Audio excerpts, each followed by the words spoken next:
What's going on, everybody? This is Raw Dog Sports. I am Mike. That is Evo. If you are joining us now, you got to see an extra long intro, extra long countdown. But people, we are here. Just remember, it doesn't matter if you win by an inch or a mile. Winning is winning. There's a lot of teams that are going to be thankful for that this week.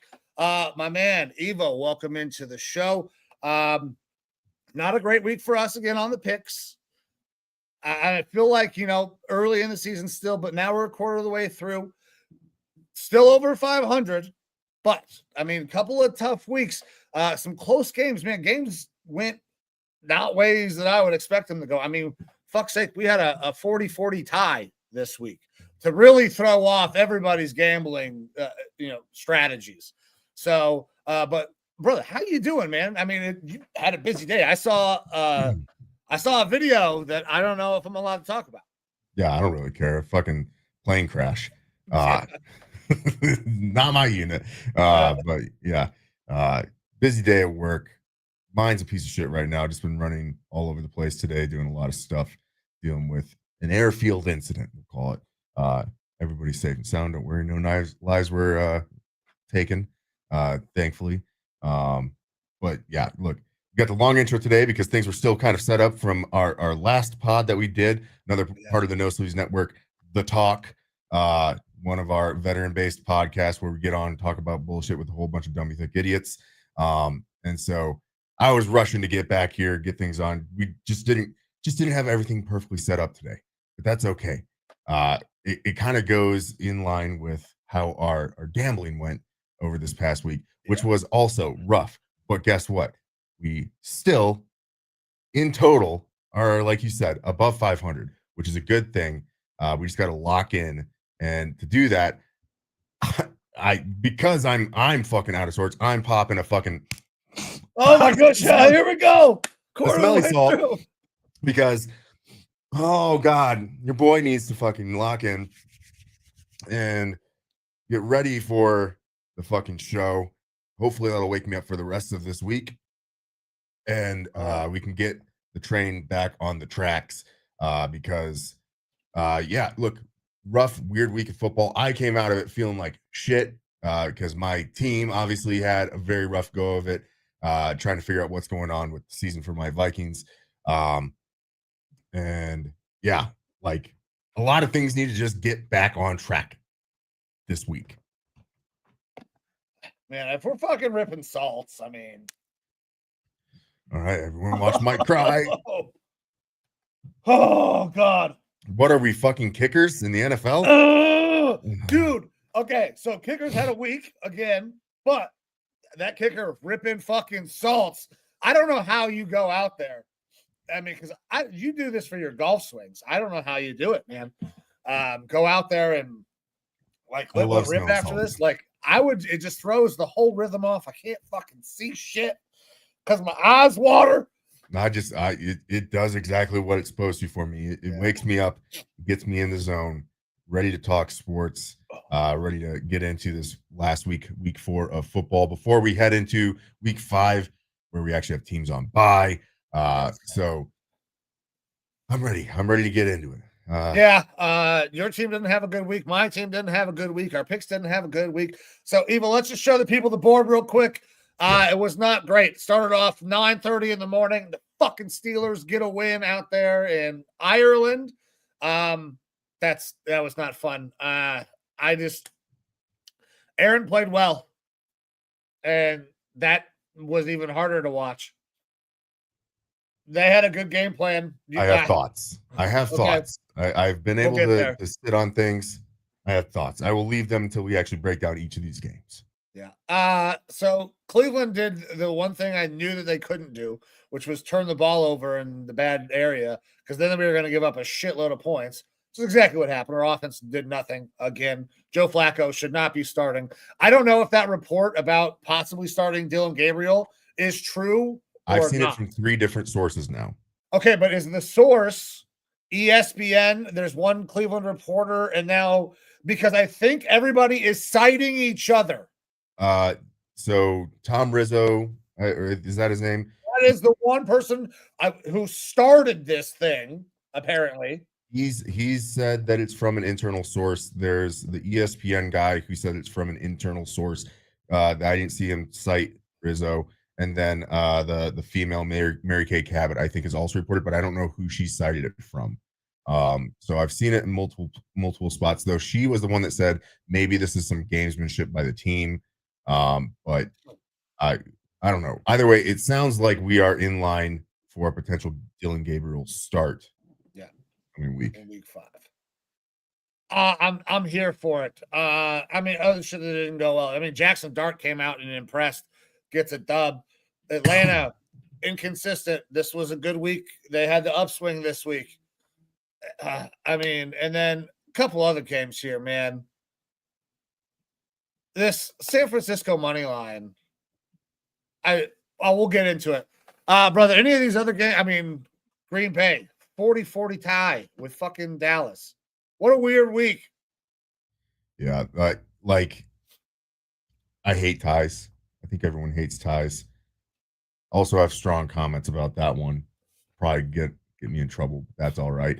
I'm good with getting in trouble. But look, we might as well just start deep diving into all this shit, because it was again a bad week of betting for us, but one that I think, again, it starts to paint the picture of what these teams are and what we can kind of expect going forward. So first off, my Minnesota Vikings out in Dublin versus the Steelers. Kind of like I talked about with the game plan for this, the Steelers are known for quick game. They are known for getting the ball out quick and getting it to their playmakers to pick up yards. Their average depth of target super low, and we saw a lot of that in this game, particularly in the first half. Aaron Rodgers, his stat line looked great because he was just dumping it off. However, it was those guys, DK Metcalf ripping off, a 70 or 80 yard touchdown on a very quick slant, things like that. Like, it was quick game to the max. We saw Kenneth Gainwell, who is a perennial 5-year in the NFL backup, surpass the most yards that he's ever had. Previously, I think the highest that he had ever in a game was 77, and went above that rushing. And then the offense for the Vikings just couldn't get churning. More injuries mount on that offensive line. It makes me frustrated because, obviously I had high aspirations for my team, but it seems like the injury bug is going to put us in a spot where we might not be able to be competitive on offense. We already go into the game down our rookie left guard, who's been playing outstanding. We just are getting back our center that we signed in Ryan Kelly. And he goes down with yet another concussion. The concussions were an issue when he was in Indianapolis.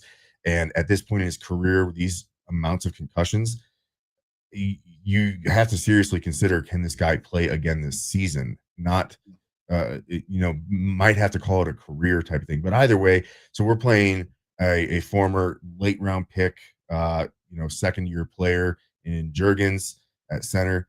Spud, Will Fry's been okay at the right guard. We do have our dominant left tackle and CD back, but then top 5 right tackle in the league. Brian O'Neill goes down on what was a terrible play. Uh, it, Obviously, these injuries are unfortunate. However, looking back at the film, and I posted this on my X, on field goals, the long snapper isn't allowed to be hit how our long snapper was hit. He was hit and knocked over after the kick had happened, and the long snapper went to the left, rolled into Brian O'Neill's knee, which caused the injury. Should have been a penalty on the play. Just should have never happened. Really difficult. It's an MCL sprain, which is the good news.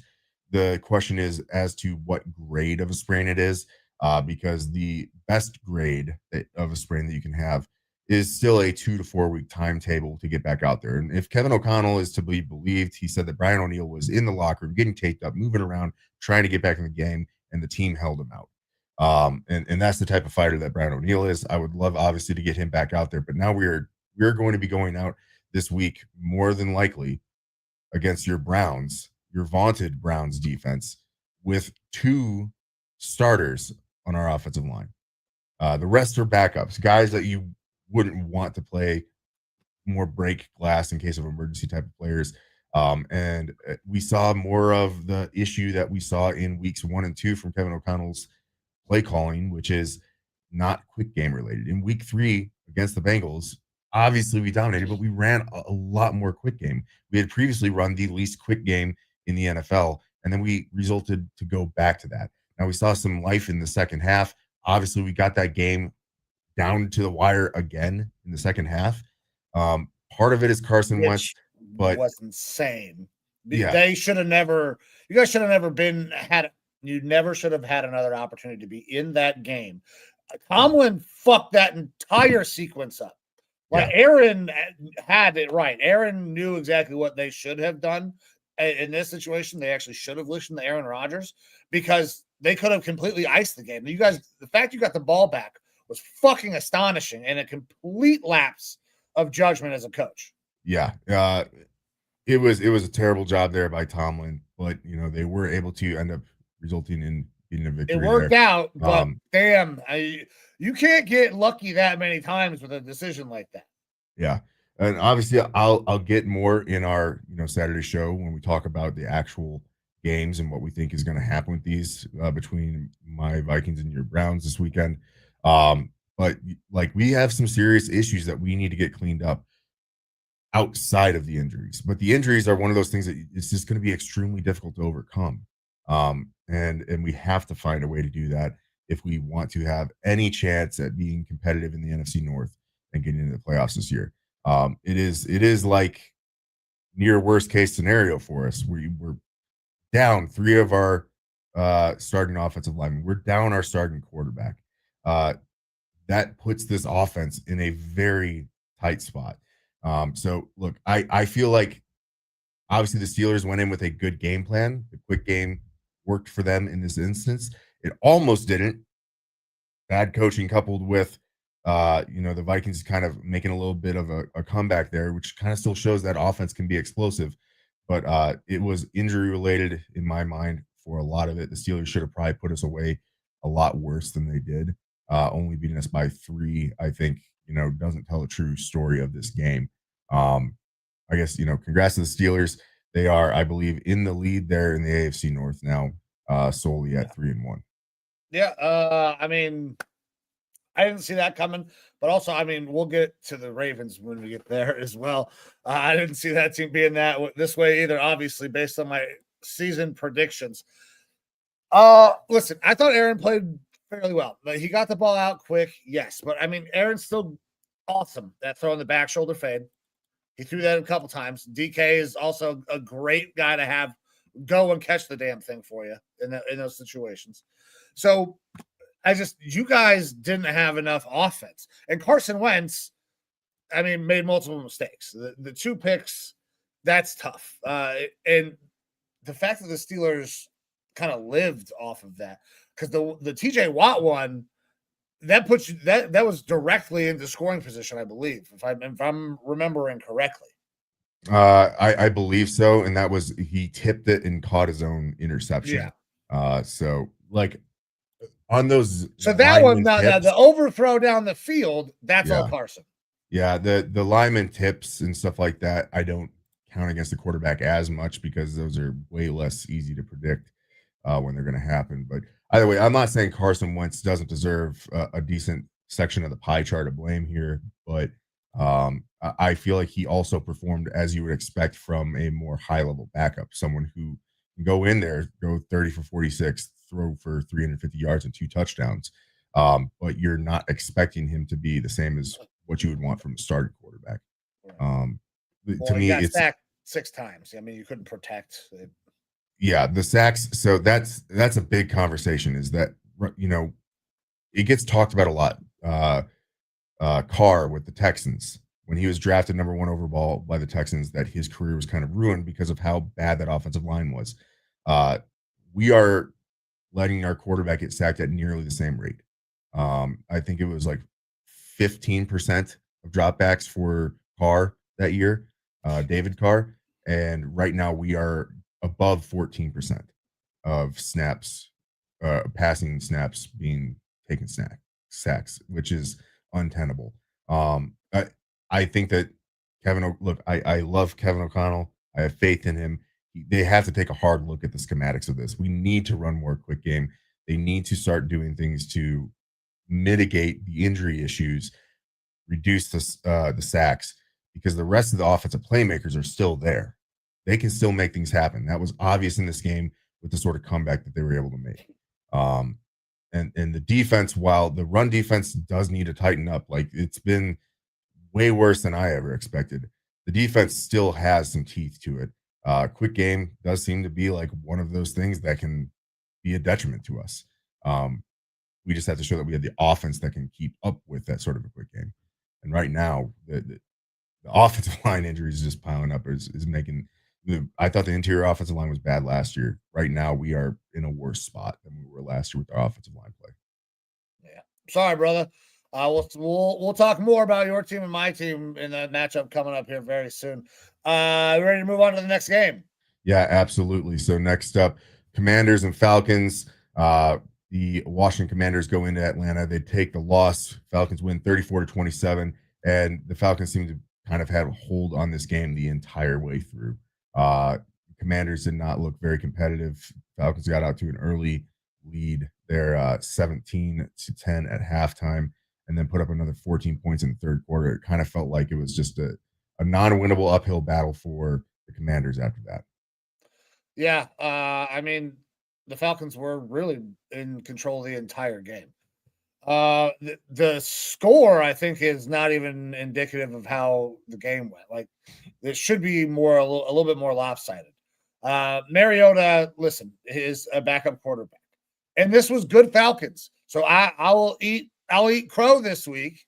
But they came out and they performed well. We got good Michael Penix this week.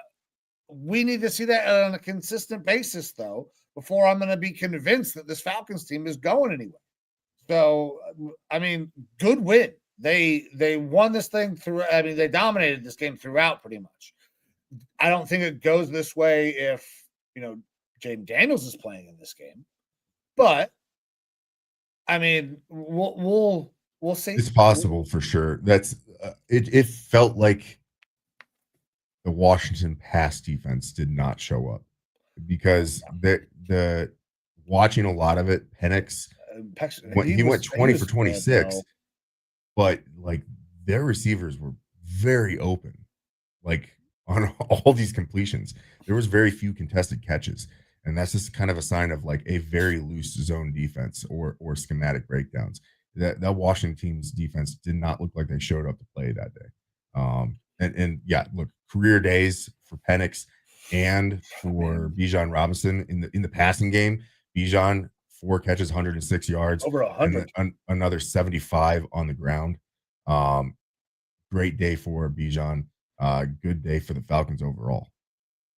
Yeah, I mean, good game for the Falcons. Bad game for the Picks, but I mean, you got me this week, Falcons fans. You got me. Yep. Next up, one game that we kind of expected to go this way: Bills Saints. Bills get the win 31-19 versus the Saints. 3 touchdowns there for Josh Allen. Just kind of another dominant day. 117 on the ground for James Cook. And it's again kind of what we expected here from the Saints. They kind of look like the worst team in the league right now. Yeah, they're not very good. James Cook, though, is becoming like a premier back in the league. Premier back fantasy wise as well, in terms of he's been fantastic for me. Josh Allen's a dog. They could have, I thought they were going to cover. I'm glad we went with money line. But yeah, I mean, Bills beat the shit out of them. There's not a lot to say about this fucking game. Yep. Next up, your Browns go into Detroit versus the Lions, and they looked like they were playing pretty damn competitive, at least through the first quarter, maybe even the first half to an extent. Things kind of obviously broke open there with the 13-point second quarter for the Lions. But, obviously, again, your defense, Myles Garrett, was a game wrecker through like the entirety of the game. It's just that Lions offense has some fucking teeth to it. They are able to put up points in bunches, and your guys' offense just wasn't able to stay competitive with them throughout the game. Yeah. So, Myles played a good game. Yes, we didn't get any sacks, but D-line was very impactful in the run game. Did they eventually get their run game going a little bit? Sure. But not like you would expect the Lions run game to get going. We outgained this team, I'm pretty sure. Like, we have consistently outgained people, but have not outscored them. Joe Flacco threw 2 picks in this game. One of them was atrocious. And he threw for under 50% completion percentage. That's Anthony Richardson level numbers. The guy that he took over for last year, under 50% completions, 2 turnovers, and he was sacked 3 times. It's time to be done with the Joe Flacco thing. He can sit back and teach and be a mentor, or we can fucking trade him. I don't care. But it would be really bad to not have a veteran in that room. You guys didn't outgain them, but it was close. You got 249 total offensive yards. They had 277. Okay. I think this might be the first game we haven't outgained the opponent. But, we're losing where it matters, the fucking score. It's just because we can't. Give me Dylan Gabriel. We'll see what happens. Offensive line played like ass. You got some reinforcements coming in, though. Yeah, I'm excited for our rookies, though, man. Our rookies continue to shine week in and week out. So that has been good. And yes, we're going to make a trade for Cam Robinson. It'll be helpful because we've got multiple tackles now on IR, I believe. Yeah, and look, Cam Robinson, obviously, player that the Vikings traded for when Christian Darrisaw went down last year. Is he fantastic? No. Is he an average left tackle to sometimes above average in the NFL? Yes. And so that's all you can ask for when you're trading for a guy midseason is competent level left tackle play. So that probably will be an upgrade for you. Yeah. Which how was he on the fucking Texans? He signed with them this offseason. When we traded for him, he was on no way you're telling me that the guys who start on the fucking Texans. They've got a rookie starting at left tackle, I believe. All right. Well, I don't know the inner workings of the Texans offensive line. I just know it's bad. Yeah. And Ed Ingram's still the highest rated guard in the NFL on that Texans team. And I can assure you, Ed Ingram is very bad. And so somehow he is able to be highlighted around the rest of that team being pretty terrible on the offensive line. But that's neither here nor there. Next game up, Panthers and Patriots. Patriots put the stomp on the Kitties, 42-13. An absolute rout by the Patriots here on this Panthers team. Andy Dalton sighting again. So we'll see how long it takes before Bryce Young starts playing well. They got to stop with this, man. This experiment's got to be over after this, right? There's no way you re-sign him. You can't extend him. This team is bad. They've been bad, and Bryce is not going to be the answer. Yeah. Give him an opportunity to go somewhere else, maybe try to catch on somewhere else, learn somewhere else, but it's not working. Everybody that they have tried, everybody that they've brought in is not worked. Andy Dalton went in, and that offense immediately looked better. Yeah. Dalton goes in 5 for 6, 58 yards and a touchdown. Bryce Young, 18 of 30, 150 yards and a touchdown.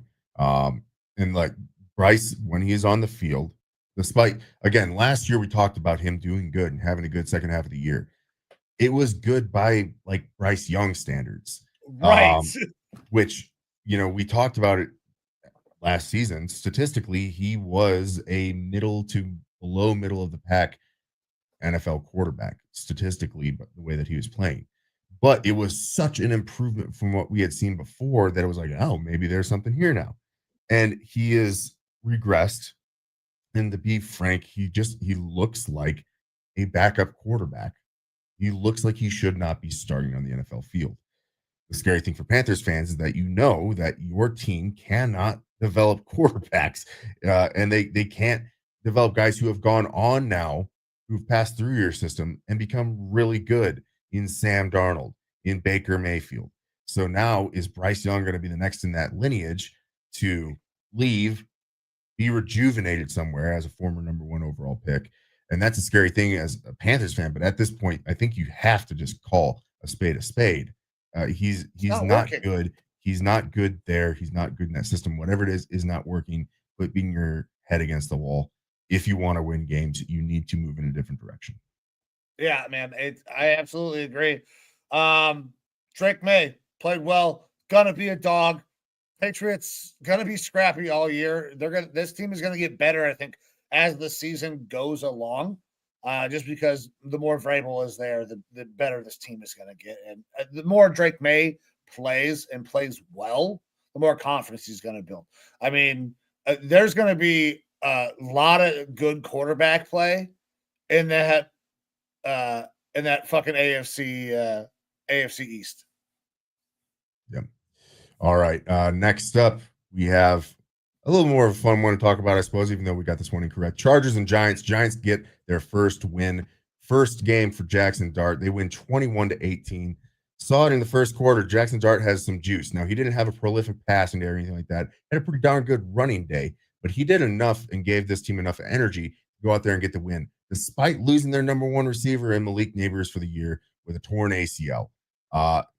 Dart gives this team some hope. And you saw at the end of the game, the way that Dart and Dable were embracing and celebrating, those two look like they are meant to work together, and the energy is good between them.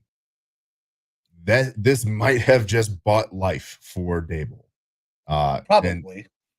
And obviously things are going good there as well with the CTE King having himself a decent little day. But realistically, if we're talking about running backs, so Marion Hampton had his breakout game. 12 carries, 128 yards, and a touchdown on the ground. Fantastic day for Marion Hampton.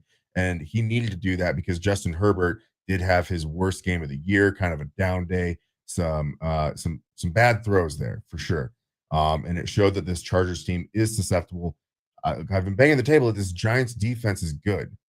We saw Sexy Dexy nearly return an interception for a touchdown. Now he is fucking huge. And so obviously was taken down right before the end zone. They only got a field goal out of that. But still, like this defense for the Giants is good. The offense just was not able to operate because they didn't have a competent quarterback.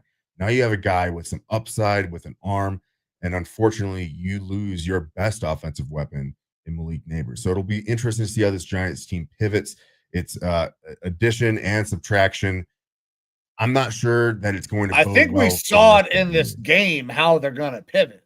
I mean, you look at the fucking game script. They ran the ball 42 times. I mean, now Jackson Dart is involved in that, but we're going to see that, especially with Daboll. He knows how to use quarterback run. He's done it before. He did it with Josh Allen. So that is going to kind of probably be the model of the game script going forward. Is CTE King is going to be using that noggin. Devin Singletary is going to spell him, and they're going to run a little bit of read option type stuff. They're going to get Jackson Dart out on the edge, and he's going to throw it a little bit. I mean, it's going to be a little bit of college style offense to start with, and we'll see how much we can progress it. Yeah. And look, a lot on the shoulders right now, too, of Wan'Dale Robinson and Darius Slayton as their top two receivers now. It'll be interesting to see if the Giants start to look elsewhere, if there's a trade market for anybody. I know, speaking with Billy Coleman, big Giants fan out here, he's got his eyes set on a guy like a Chris Olave, who, it might be one of those trade pieces that the Saints might be willing to move just because their season is lost. They're looking at in the face of a full rebuild. And this guy is due a contract very soon. So something to watch there. If the Giants feel like they've got any juice this year to kind of do something, they probably need to look at the wide receiver market and see if there's anyone that they can go out there and try to get. Yeah, I mean, the big name is off the market now. We'll get to that one though. Yeah. All right, bro. You ready for the next game? Yes, sir. Next up, Eagles and Buccaneers. Eagles looked to have this game in hand pretty much the whole way through. They win 31-25, even though you had some of the attempts at the late game theatrics that Baker's been known for this year. He did end up throwing a late game interception in the end zone, which kind of sealed the deal there. It felt like after that point, things were just not going to work out correctly. Eagles get the win here, 31-25. AJ Brown, cryptic as hell again on social media, and also not being used. So he might be someone that could get moved, but they ain't moving him to the Giants. So tell you that. Okay, so I don't know if this is accurate. I'm looking at ESPN's, and I didn't go back and track every single one of these myself, but it says he got 9 targets. Now, I feel like not all 9 of those were anywhere near catchable. It must not have been. Because it didn't feel like he was targeted nearly that much. No. So maybe some of these throws out of bounds were in AJ Brown's general direction, but no, he's not being used. He got 2 fucking catches for 7 yards. And I can assure you that it's probably not AJ Brown's fault. It's not, I don't think that he's lost his ability to get open. No.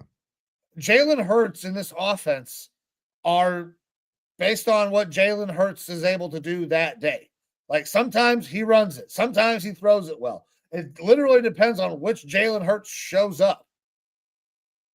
And that's not really conducive for a superstar wide receiver. Because when we saw AJ Brown with a quarterback that was letting it rip, we've seen it with Jalen Hurts. He's special. Like he's a top 10 wide receiver in the NFL. He's a true arguably top 5. Like when he's at his best, he is very good. He's Devontae Adams good. He is DK Metcalf good. Like he is an excellent wide receiver. And it does feel like a little bit of malpractice not utilizing him more and creating a game plan that focuses more towards him. Well, listen, Jalen Hurts ran the ball 9 times. They threw it 24 times. Everything was based on Jalen Hurts in this game. That's how the offense has been the entire season so far. We haven't seen any like big Saquon Barkley breakout games, anything. It's been all based on Jalen Hurts, and it's been very kind of vanilla. They're getting enough points, though. They're getting it done. They're 4-0. So, you can't really hate the model, but they don't feel like they're a very dominant team by any means right now. Yep. Next up, we have the Tennessee Titans versus Houston Texans. Titans get crushed. Texans win 26-0, get their first win of the year. CJ Stroud has himself a decent little game. Breakout for Woody Marks at running back. He gets 17 carries for 69 yards and a touchdown and was heavily involved in the pass game as well. 4 catches for 50 yards and another touchdown. And this Titans team is definitely fighting with the Saints as being the worst team in the NFL right now. Cam Ward, real rough day. Said it right, 2 touchdowns, 1 interception. And yes, he did have the best comment to describe the team. We are ass. They are Flip it. So ass right now. Yeah. He was ass. The defense, kind of played well. They played well in the first half. and then I got wore down. Probably because they couldn't keep the goddamn offense on the field because the offense was ass. You don't have a ton of weapons. Tony Pollard is the most explosive guy, maybe. I mean, Calvin Ridley, but the offensive line can't protect long enough to make an explosive play. And so you're hoping that Calvin Ridley is a guy that can make something happen after the catch. That's not necessarily his greatest asset as a wide receiver. So this team is not constructed very well to produce a lot of offense right now. Yeah. Now, that being said, the score looks pretty bad, obviously 26-0. Right. However, it was a 20-point fourth quarter. Going into the fourth quarter, Houston was only winning 6-0, 2 field goals. It took two Woody Marks touchdowns in the fourth quarter and a Jaden Higgins touchdown pass in the fourth quarter to actually set up this 26-0 score. So going into the fourth quarter, this game was technically winnable by the Titans. So don't look at this and be like, the Texans have turned it around. They played a bad team, and they played bad as well until it came down to that fourth quarter where they really set themselves apart. This is still a team to watch, this Texans team, as being not so good other than on defense. All righty. Next up, Colts and Rams, a close one here. But the Rams eke it out 27-20. They get the win. Colts take their first loss of the year, but still had themselves a pretty solid game. I'm still convinced that this is a good team. They took it down to the end. Daniel Jones didn't have his best day, but definitely not his worst. Tyler Warren still looking like an outstanding rookie tight end. But the Rams just had enough to get this done. Big day from Stafford, 375 yards passing and 3 touchdowns, and another huge game from Puka Nacua. Yeah. Both of these teams are really good. This was a great game. It finished insane. I mean, that Tutu Atwell touchdown to end the damn thing. I mean, that's his only catch of the fucking day, too. So Adonai Mitchell, he's the fucking problem right now for the Colts. Mitchell, who was the leading receiver. However, he lost the ball going into the end zone for a huge touchdown. Went out the back of the end zone, became a touchback. Also had a touchdown play called back because of a hold, I believe. So Adonai Mitchell, despite leading the team in receiving, lost the team points, at least 14 points, I believe. So a real rough one. Yeah, I mean, listen, the Colts are a good team. They played a great game all the way up until right there at the end. I mean, this was a hell of a game.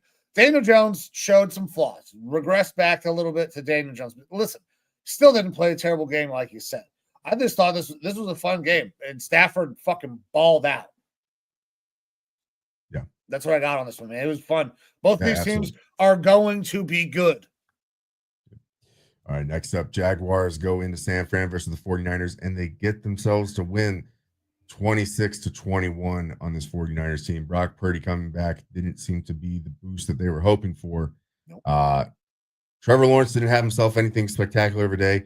Was 21-31, 174 yards and a touchdown. And this was definitely more about the run game for the Jags.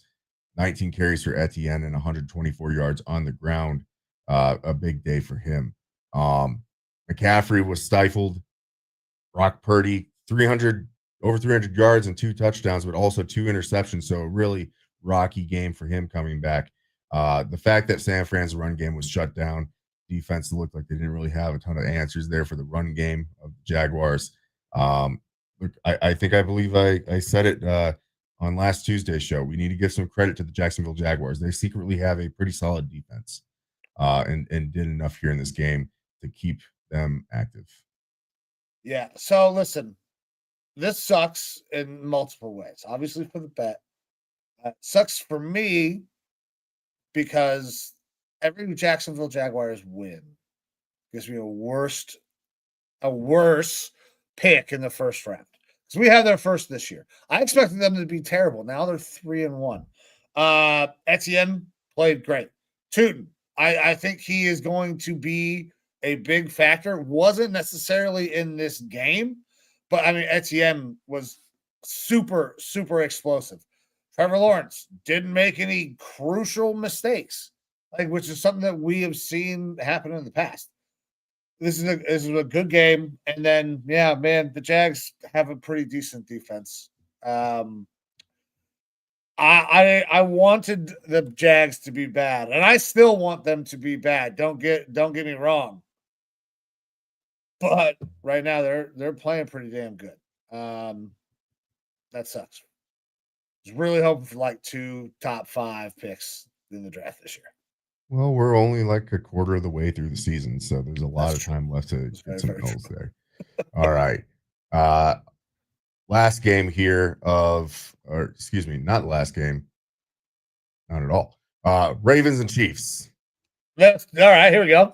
Golly. Ravens take the L here. Chiefs win 37-20. This is the highest scoring game that the Chiefs have had since I believe like week 3 or 5 of 2023. Most points that they've put up against what we expect to be a very good Ravens team. But now we have a lot of questions. Is this team actually very good? Now, the Ravens were very depleted along their defensive front. They're playing a lot of more no-name guys out there. Matt Abuike out for the year now on IR. And the Chiefs, things actually looked a little bit more like vintage Mahomes. 270 yards, 4 touchdowns. They were pounding the rock. This felt like a more emotional game for them. Xavier Worthy coming back actually did open that offense up a lot more, and he was able to get 5 receptions for 83 yards. And that Chiefs defense just does look salty. They look good. And the Ravens, man, I don't get it. Like, they looked like the best roster potentially in football at the beginning of the year. Injuries are hurting them, but that's more so on defense than anything. Well, their defense is fucking awful. Yeah. And look, it's tough to remember back, but early in the year last year, we had a lot of questions about this Ravens defense. Their pass defense was atrocious. And then all of a sudden, they figured it out midway through the year. They moved Kyle Hamilton, and they were running the same thing. So they take this and they make this move. Kyle Hamilton, they're going to move him to I don't even remember where they moved him to. But I remember he was specifically the piece that they moved. Might have been to deep safety. And it helped fucking change everything for them, and everything worked great. I don't understand how they got better pieces around and they got fucking worse because they didn't do anything schematically goddamn different. They're just not playing well at all. And then the offense without Lamar Jackson is good luck. I mean, we'll see what Cooper Rush can do, but yeah, and Cooper Rush was 9 of 13 in this game, 52 yards. But look, Lamar Jackson is the lifeblood of that offense completely. Absolutely, lifeblood of the offense. Looks like he's not going to be there for at least a week. I mean, they said that there's an outside chance that he could play this week, but it's an uphill battle. I don't expect him to play this coming week. But look, when you only hand the ball off to Derrick Henry 8 times, you fucked up. Well, this has been a narrative for years, one that we've pounded on this show, that you need to give him the ball to get him going. You need to let him get some of those hits to get him going. He might get, 50 yards on 15 carries, which isn't a bad day. But then that 16th carry and 17th and so on and so forth, he's ground down that defense and he just gets more and more and more to the point that now he's got 20 carries and 150 yards. 8 carries. Again, this feels like a malpractice situation. What are you doing on offense? What is Todd Monken thinking? That plus Lamar Jackson holding on to the ball as long as he was, it just seems like schematically they were not doing what their offense is best suited to do the past 2 weeks. Now you're without Lamar, so you better figure out a different fucking scheme. Yeah, well, it better be turn around and hand the ball off to fucking Derrick Henry. This team is grasping at straws right now. Their defense is terrible because listen, this Chiefs offense has been like very average, like beyond average at this point of the season. And now they look like, I mean, Pat Mahomes goes 270, 4 touchdowns. Fucking otherworldly. They only give up 1 sack.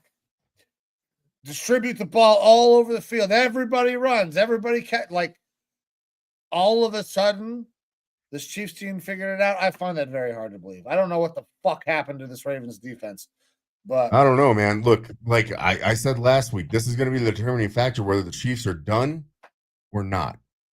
And now I have to say they're not. Yeah, 1 week swings shouldn't happen, but after this performance against this Ravens team, despite the fact that this Ravens team has just not been playing good, Xavier Worthy did stretch things open, allowed other guys to get open more because you have to respect that speed. The run game works better, much. And they are going to get Rice back here in a couple weeks.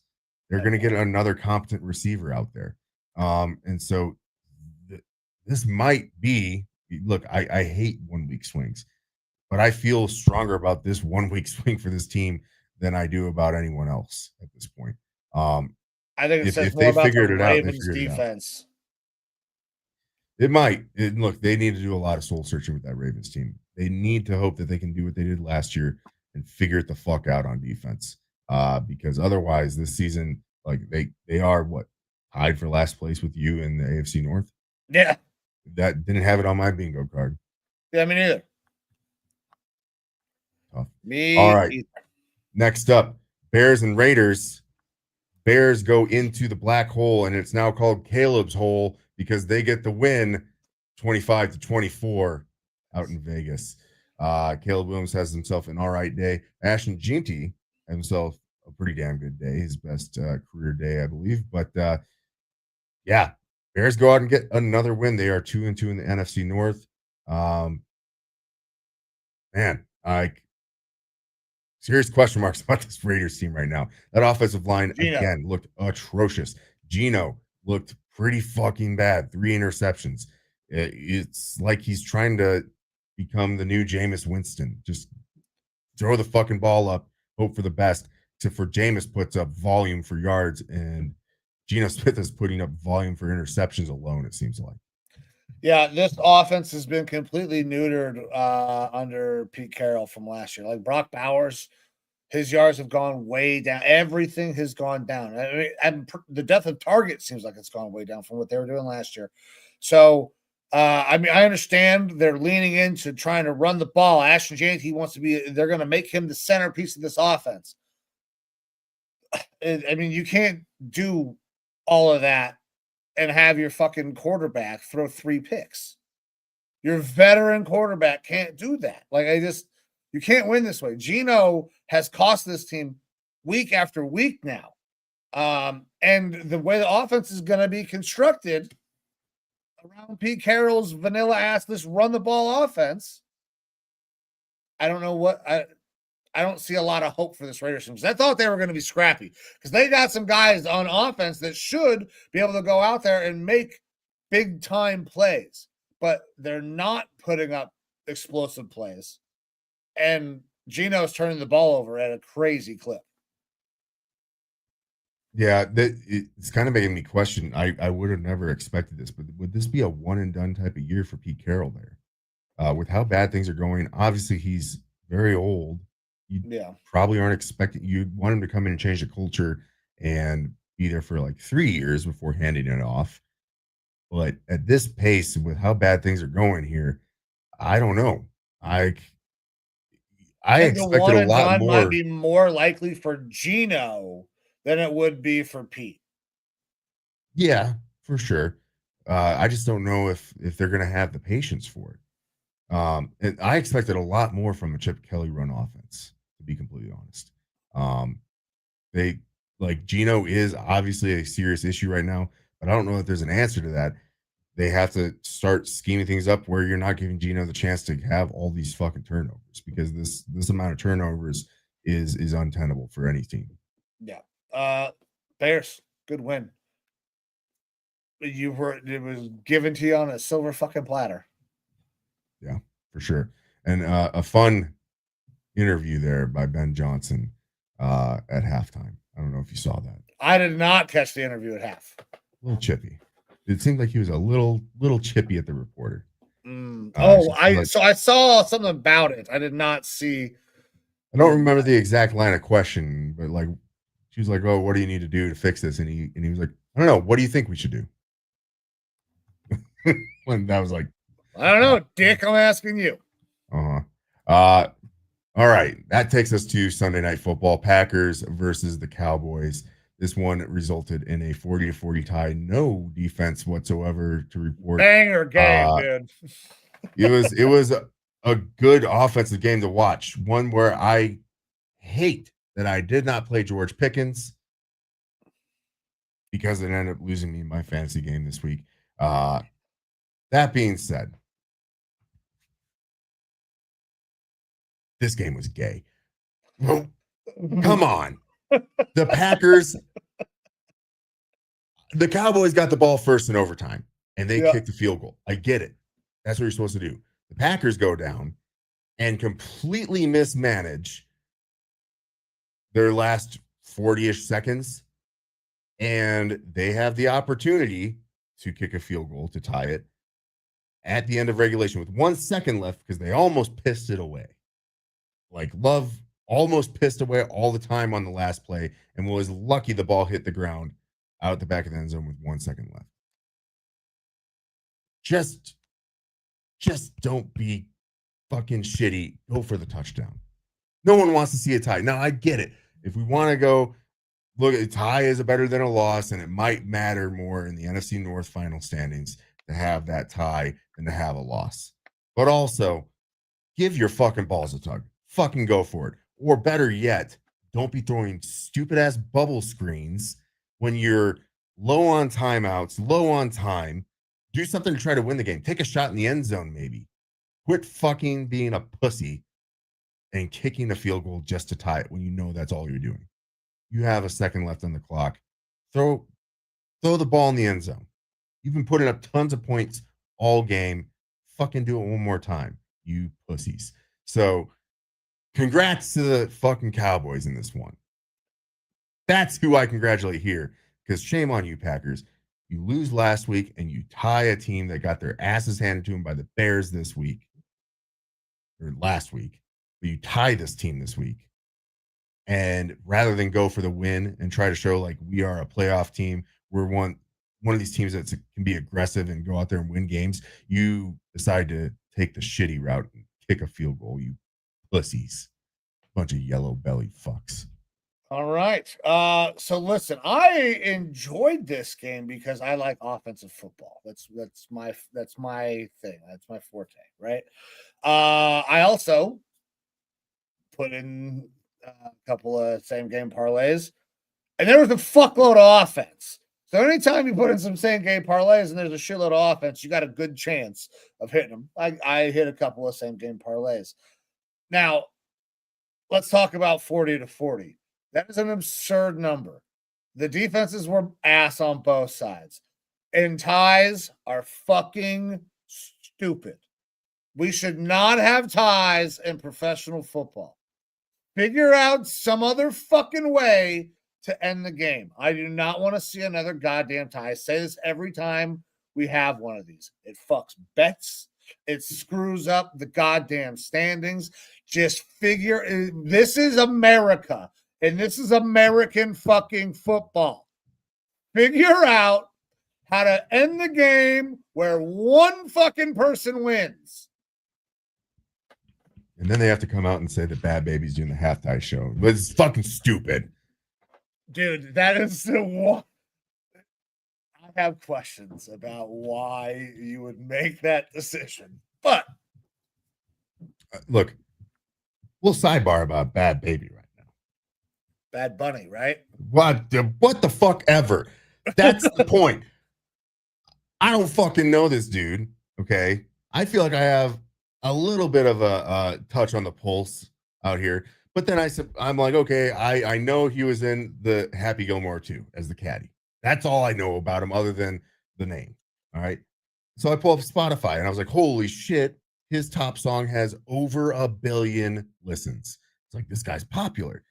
And then I listened to it, and it sounds like fucking Cantina music to me. Like something that I would just hear randomly at a fucking hotel in fucking south of the U.S. border. Like, I'm not trying to be racist about it or anything like that. Whatever. I don't understand the language. I don't even care about that. It just did not sound like anything special to me. whatsoever. And then I see the memes from Spanish-speaking people saying, like, yeah, this guy's a Spanish artist and he doesn't speak Spanish. I can't understand his ass. Whatever fucking Puerto Rican accent or whatever the fuck it is, apparently. But like, who was asking for this other than the NFL trying to pander towards That's what I was Latino wondering. culture? It just feels like pandering at this point. Listen, And I've seen a lot of people upset in past years about, oh, Rihanna's doing the halftime show. I don't listen to Rihanna because I'm a dude or whatever. Like, okay, I get it. But also halftime show typically is there for, sorry to say it, the wives that don't watch a whole lot of football, but they like to have fun and whatever. And I can get through that and I can accept it. But now I'm seeing a lot of the wives being like, why the fuck are we listening to this garbage? Like, it blows my mind. It seems really fucking silly to me. it's the most watched television event of the year every year in America. I mean, it has been fucking basically since its goddamn inception, right? And so that means you're gonna have a ton of eyes. That means millions of eyes in the U.S.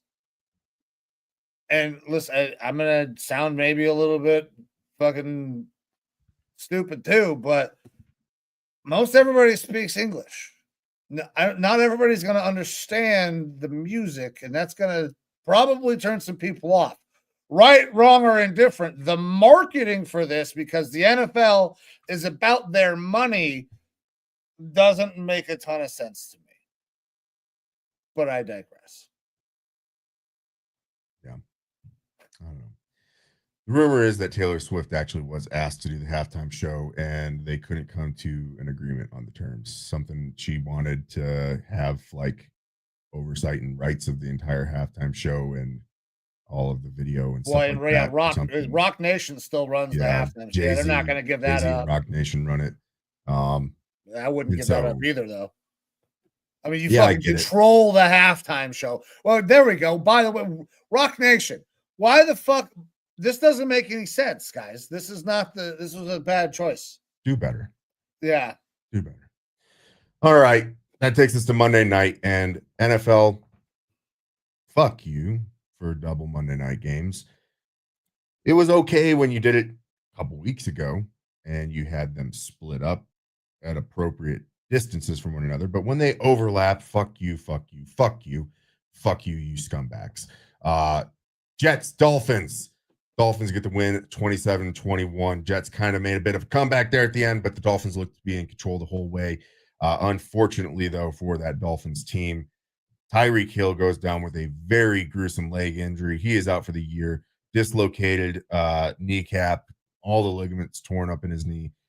Drew Rosenhaus has come out and said that the surgery today was successful, that he plans on playing next year and hopes to be ready by the start of the year. I wouldn't bet on it. He's a 31-year-old speed guy, and you need your legs for speed. Yeah. You don't know if you're ever going to be the same after an ACL. Now it's gotten a lot better in recent years. It absolutely has gotten a lot better. MCL, PCL, LCL. He tore everything in his unless this now they guy did say or something that he should only need the one surgery. So that tells me, okay, so there is a shot. I mean, because Nick Chubb needed multiple surgeries.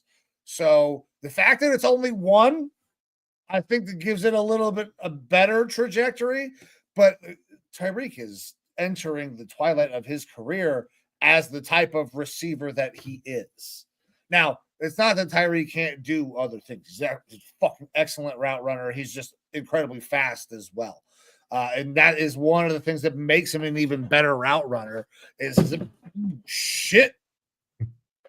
Let's go ahead and lock that into place. He's a phenomenal mix of speed and explosiveness. Correct. So you need your fucking legs for that. Yep. Yeah, you do. You need your legs for that. Yeah, it's gonna be tough, man. Like that, his type of athlete doesn't normally come back from that type of fucking damage because it's a lot of damage. Not at that age either. Like, I don't know. All I know is Tua at the end of the game was like, probably should have thought it out a little bit better, but he was like, I'm glad we got the win. I'm glad we all came out safe from this one, mostly. Uh, stupid. Congrats to the Dolphins on this win. Congrats to our guy, the Vanilla Gorilla. $20 is $20 there because he told us that he guaranteed a win, and sure enough, they fucking got the win. And God bless all of the future potential baby mamas of Tyreek Hill. I hope you guys are good at doing cowgirl. Bengals Broncos are later game, but again, fuck you NFL, you scumbags, for double dipping on this and overlapping these games. Broncos get the win here, 28-3. The Bengals look completely dejected. They look like they've got nothing going on offense. Fuck you, Bo Nix and Sean Payton, for throwing a touchdown there in the fourth quarter. That was completely unnecessary. And now Goose got a fucking win over me in fucking fantasy football. Fuck you, fuck you. He's also a scumbag. Broncos are good defense, solid offense, good run game in this one. But yeah, the Bengals look completely dejected. Jamar Chase and T. Higgins basically unused because Browning ain't the answer there. I know everyone's begging for Jameis Winston to get traded his team, or Russ Wilson even. And you know, if they're begging for Russell to get traded, things are fucking in dire straits. Yeah. The last time we saw Jake Browning, he performed much better than he's done so far. The Bengals season is essentially over. They're going to lose every game that Joe Burrow's not playing, I'm pretty sure. Their defense is terrible. And if their offense can't score, they're completely fucked. This is going to be a completely lost year for Jamar Chase and T. Higgins. Good win, Broncos. Yeah. The Bengals are fucked. Yeah. Hey, highlight there for the Broncos too. J.K. Dobbins, 16 carries, 101 yards on the ground. That's the first time the Broncos have had a 100-yard rusher in years. So that's kind of what we expected when you got two good running backs there between RJ Harvey, man. I like that kid, and I like the way they use him in the passing game. Yeah, absolutely. Except for that touchdown in the fourth quarter. Fucking assholes. Anyways, so that wraps up our week. The one that cashed my RJ Harvey anytime touchdown? Yeah, I don't give a fuck about that. I give a fuck about Goose backdooring me on that. Oh, man. Yeah. But anyways, that wraps up our week 4. But hey, we still have one more game to talk about. We got a Thursday night game coming up here in 2 evenings. San Francisco 49ers going out to LA to play the Rams. Rams are currently favored on FanDuel, minus 5.5 points, over under of 46.5. Mike, what are your thoughts on this one? So with all the things that have gone on with the 49ers, when we talked about injuries, they lose a tough game against the Jags this week.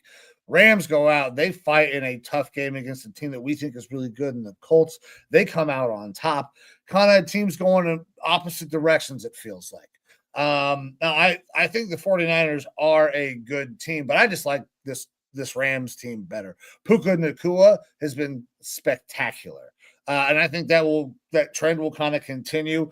I am not dropping the points. I am just going to go with the money line here for the Rams. I've had a couple of down weeks. I want to take an easy one. I'm going to hopefully get a layup here on a Thursday, and we go Rams money line. Yeah. I also am going Rams money line. I do think that the Rams are a touchdown or better team in this bout. However, it's a divisional matchup. Divisional matchups sometimes tend to play a little bit closer. So we're going to look for the Rams to get out ahead early, kind of control the lead, and the 49ers to scrape back and possibly get within that touchdown margin, but still not be doing good enough to get the win in this one. It's Rams money line for me. All right, man. Both on the same ticket there. And with that, man, that'll do it, right? We're going to wrap this thing up, get the hell out of here. Yeah, absolutely. That is our week 4 recap. And onwards and upwards. Things got to get better.